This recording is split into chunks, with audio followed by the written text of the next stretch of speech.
Hello everyone, welcome to our YouTube channel Study Point RC। I am Ritu Chaudhary. कोशिका के first part में हमने कोशिका के बेसिक इंट्रोडक्शन के बारे में पढ़ा था, यानी जनरल इंट्रोडक्शन पढ़ा था। आज हम कोशिका के विभिन्न भागों की चर्चा करेंगे और विभिन्न भागों को डिटेल में पढ़ेंगे। सबसे पहले हम कोशिका भित्ति के बारे में पढ़ेंगे। कोशिका भित्ति केवल पादप कोशिकाओं में पाई जाती है। ये सेलुलोज और पैक्टिन नामक निर्जीव पदार्थों की बनी होती है। ये कोशिका को निश्चित आकार एवं आकृति प्रदान करने के साथ साथ प्रोटोप्लाज्म की रक्षा भी करती है। कोशिका भित्ति जीवाणु कोशिका और वनस्पति कोशिकाओं में पाई जाती है। जीवाणु कोशिकाओं में ये स्लाइम परत के नीचे होती है, लेकिन वनस्पति कोशिकाओं में या पादप कोशिकाओं में ये क्या होती है, सबसे बाहरी परत होती है। ये सभी पदार्थों के लिए पारगम्य होती है तथा कोशिका को क्या है, दृढ़ बनाए रखती है। अब हम कोशिका झिल्ली के बारे में पढ़ेंगे। कोशिका झिल्ली को इंग्लिश में सेल मेम्ब्रेन कहते हैं। कोशिका के सभी अवयव एक झिल्ली के द्वारा घिरे रहते हैं, यानी कोशिका के सबसे बाहरी परत है वो कोशिका झिल्ली कहलाती है। कोशिका झिल्ली की खोज ही क्रेमर एवं नेगेली नामक वैज्ञानिक ने 1855 में की थी और इन्होंने इसको प्लाज्मा झिल्ली भी कहा। प्लाउ नामक साइंटिस्ट ने इसको जीवद्रव्य कला कहा था।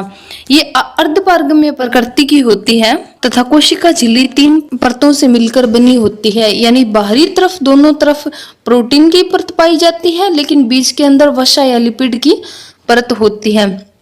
ये कोशिका की आकृति का निर्माण करती है तथा विसरण एवं प्रासरण की क्रिया को भी नियंत्रित करती है। इसका मुख्य कार्य होता है कोशिका के अंदर एवं अंदर से बाहर आने जाने वाले जो पदार्थ हैं, यानी पदार्थों के आवागमन पर नियंत्रण कोशिका झिल्ली के द्वारा रखा जाता है। तीसरा हमारा प्रमुख कोशिकांग है तारकाई, यानी सेंट्रोसोम भी बोलते हैं इसको। तारकाई की खोज बेंडन नामक वैज्ञानिक ने की थी, परंतु इसका नाम विब्रो ब्री ने रखा था। ये क्या होते हैं, छोटे गोलाकार अनियमित आकार के छड़नुमा एंजाइम युक्त कण होते हैं। इनके अंदर एंजाइम्स पाए जाते हैं, केंद्रक के पास होते हैं और संख्या में 1 पाया जाता है।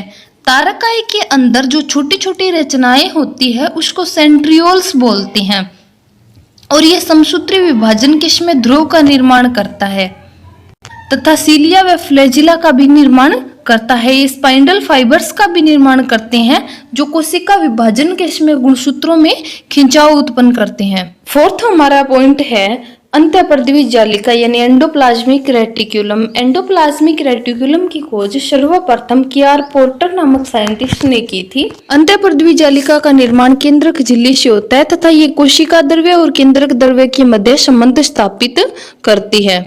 अंतःपर्दवी जालिका केंद्रक झिल्ली से लेकर कोशिका झिल्ली तक फैली रहती है। अंतःपर्दवी जालिका के कुछ भागों पर छोटी छोटी कणिका रूपी संरचनाएं पाई जाती है, जिन्हें हम राइबोसोम कहते हैं तथा राइबोसोम के आधार पर अंतःपर्दवी जालिका 2 प्रकार की होती है, यानी जिन अंतःपर्दवी जालिकाओं की परत पर राइबोसोम पाया जाता है उसे रुद्री अंतःपर्दवी जालिका कहते हैं और जिसके ऊपर राइबोसोम नहीं पाया जाता है उन्हें चिकनी अंतःपर्दवी जालिका कहते हैं। अंतःपर्दवी जालिका के मुख्य कार्य निम्नलिखित है, यानी ये कोशिका के अंदर अंतःकंकाल का निर्माण करती है। अंतःकंकाल का निर्माण करती है जो कोशिका को यांत्रिक सहारा प्रदान करता है। 2 प्रकार की अंतःपर्दवी जालिकाएं हैं, आरईआर और SCR. RER rough endoplasmic reticulum, यानी खुरदरी अंतःपर्दवी जालिका, ये प्रोटीन संश्लेषण करती है तथा एससीआर होता है स्मूथ एंडोप्लाज्मिक रेटिक्यूलम, ये ग्लाइकोजन का निर्माण एवं संग्रह करती है।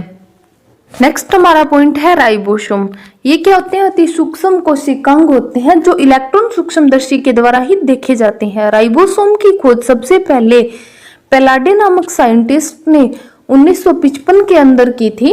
ये खुरदरी अंतःपर्दवी जालिकाओं के ऊपर पाए जाने वाले छोटी कणनुमा संरचनाएं होती है। राइबोसोम राइबोन्यूक्लिक एसिड और प्रोटीन के बने होते हैं। प्रोटीन संश्लेषण के लिए उपयुक्त स्थान प्रदान करते हैं, मतलब राइबोसोम को प्रोटीन की फैक्ट्री भी कहा जाता है। माइटोकॉन्ड्रिया, ये कोशिका द्रव्य में पाई जाने वाली अनेक गोलाकार और सूत्राकार संरचनाएं होती है। माइटोकॉन्ड्रिया की खोज अल्टमान नामक साइंटिस्ट ने 1890 में की थी, लेकिन सी बेंडा ने इसको सर्वप्रथम नाम दिया माइटोकॉन्ड्रिया 1897 में। माइटोकॉन्ड्रिया में डीएनए, एमआरएनए और राइबोसोम पाए जाते हैं, जिनकी सहायता से ये प्रोटीन संश्लेषण करते हैं। और जिन कोशिकाओं में खुद का डीएनए पाया जाता है वो अपनी प्रतिकृति खुद कर सकते हैं, तो इनको कोशिका के अंदर कोशिका भी कहा जाता है। माइटोकॉन्ड्रिया कोशिका का शक्ति गृह कहलाता है, क्योंकि ये ना प्रोटीन संश्लेषण जब होता है तब ऑक्सीकरण होता है और ऑक्सीकरण के द्वारा एटीपी के रूप में ऊर्जा निकलती है। तो कोशिका को ऊर्जा प्रदान करने के कारण इनको कोशिका का शक्ति गृह भी कहा जाता है। गोल्जी इकाई, गोल्जी इसकी खोज सर्वप्रथम 1898 में कैमिलो गोल्जी नामक वैज्ञानिक ने की थी और इन्होंने इसको उल्लू की तंत्रिका कोशिका में खोजा था। ये क्या होते हैं, जालिकानुमा नलिकाएं होती है, यानी अनेक नलिकाओं का ये क्या होता है, एक प्रकार से संगठन होता है। और अगर किसी कोशिका से कोई भी पदार्थ बाहर स्रावित किया करता है तो ये उस पदार्थ की पुटिकाएं कोशिका झिल्ली के माध्यम से बाहर निकलवा देती है। यानी गोल्जी इकाई को कोशिका के अणुओं का यातायात प्रबंधक भी कहा जाता है। नेक्स्ट हमारा पॉइंट है लाइसोसोम। लाइसोसोम की खोज डी डुवे नामक साइंटिस्ट ने 1955 में की थी। ये क्या होते हैं, एकल झिल्ली युक्त गोल थैलेनुमा संरचनाएं होती है।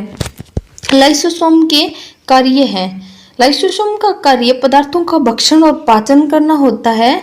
ये लगभग 40 प्रकार के जल अपघटनीय एंजाइम इसके भरे रहते हैं और इसे आत्मघाती थैली कहा जाता है, क्योंकि अगर इसकी झिल्ली किसी कारण से पारगम्य हो जाती है, वैसे लाइसोसोम की झिल्ली अपारगम्य होती है लेकिन कारणवश पारगम्य हो जाती है तो कोशिका को स्वयं ही नष्ट कर देती है। नेक्स्ट पॉइंट है लवक।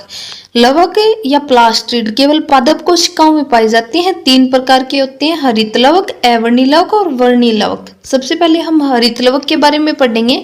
हरित लवक क्या होता है, हरे रंग का होता है और कोशिका के अंदर एक हरे रंग का पदार्थ पाया जाता है जिसे हम क्लोरोफिल कहते हैं या पर्णहरित कहते हैं। क्लोरोफिल पौधे में प्रकाश संश्लेषण करता है और भोजन बनाता है, इसलिए हरित लवक को पादप कोशिका का रसोई घर भी कहते हैं, क्योंकि इसमें पादप के भोजन निर्माण की क्रिया होती है। अवर्णी लवक ये क्या होता है, रंगहीन होता है और पौधे के उन भागों में पाया जाता है जहां पर प्रकाश संश्लेषण नहीं होता है, यानी जैसे जड़ों में, भूमिगत तनों में। और ये क्या करता है, भोजन का संग्रह करता है। वर्णी लवक ये क्या होते हैं, रंगीन होते हैं, प्राय लाल, पीले, नारंगी रंग के होते हैं। पौधे के उन भागों में पाए जाते हैं जहाँ पे कलर होता है, जैसे पुष्प है, फलबीती है, बीज है। वर्णी लवक के उदाहरण, टमाटर में लाइकोपेन के कारण टमाटर का रंग लाल होता है, गाजर में कैरोटीन और चुकंदर में विटामिन। रसधानी यानी वैक्यूल्स ये कोशिका में निर्जीव संरचनाएं होती है, इनके अंदर तरल पदार्थ भरा रहता है। जंतु कोशिकाओं में तो ये बहुत छोटी होती है, लेकिन पादप कोशिकाओं में बहुत बड़े आकार की होती है। तो इसी कारण पादप कोशिकाओं में केंद्रक है वो परिधि भाग की तरफ होता है, क्योंकि बीच वाला भाग रसधानी के द्वारा घेर लिया जाता है। रसधानियों को कोशिका का भंडार गृह भी कहा जाता है, क्योंकि इसके अंदर खनिज लवण, शर्कराएं, कार्बनिक अम्ल, ऑक्सीजन, कार्बन डाइऑक्साइड और विभिन्न रंग कई बार ये क्या अपशिष्ट पदार्थों का संग्रह भी करती है। अब है केंद्रक। केंद्रक के मध्य केंद्रक होता है वो कोशिका के मध्य में एक रचना होती है। ये क्या होता है, सबसे प्रमुख कोशिकांग है, यानी कोशिका का नियंत्रणकारी भाग या कोशिका का हृदय केंद्र को कहा जाता है। केंद्र की खोज सबसे पहले 1831 में रॉबर्ट ब्राउन नामक साइंटिस्ट ने की थी। रासायनिक रूप से केंद्र क्या होता है, 70% प्रोटीन, 10% डीएनए, 2 से 3% आरएनए एवं 3 से 5% लिपिड से बना होता है। केंद्रक के अंदर जो तरल पदार्थ भरा रहता है उसे केंद्रक द्रव्य कहा जाता है और उसकी चारों ओर झिल्ली को केंद्रक झिल्ली कहा जाता है। केंद्रक के अंदर क्रोमेटिन यानी गुणसूत्र एवं केंद्रिका पाई जाती है। केंद्रक आनुवंशिकता का वाहक होता है, क्योंकि इसके अंदर डीएनए पाया जाता है जो आनुवंशिक गुणों को एक पीढ़ी से दूसरी पीढ़ी में स्थानांतरित करता है। Thank you for watching video.